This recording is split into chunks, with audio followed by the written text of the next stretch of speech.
जिथं जिथं आपल्याला काटकसर करता येईल तिथं तिथं काटकसर करून हे जे काही आम्ही योजना पुढे चालू ठेवायचं निर्धार केलेला आहे तो निर्धार आम्ही तरीच देणार आहे हा आम्ही माझा शब्द आहे.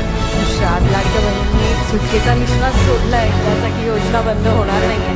काय झालं कारण नसताना सगळीकडे चर्चा सातत्याने वेगवेगळी करतायत, मीडिया करताय, अपोजिशनवाले करतायत.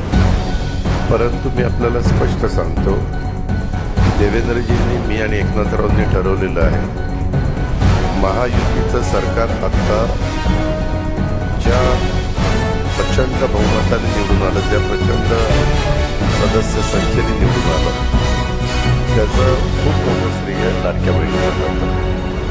आणि त्याच्यामुळं मी तरी ठरवलं, आम्ही तिघांनी ठरवलेलं आहे काही झालं तर ही योजना बंद करायची नाही. पण हे सगळं करत असताना योजनेवर खर्च जवळपास 40 ते 45,000 कोटी रुपये होतो.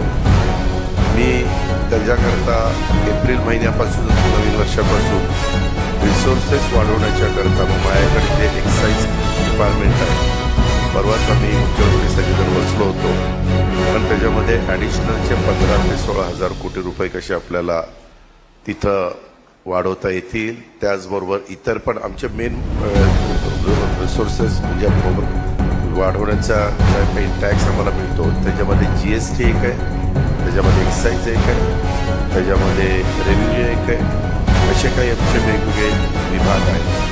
तर तिथं चांगल्या प्रकारे आपल्या कर कसा प्राप्त करता येईल अशा प्रकारचा आमचा प्रयत्न चालू आहे. जे काही आम्ही योजना पुढे चालू ठेवायचं निर्धार केलेला आहे तो निर्धार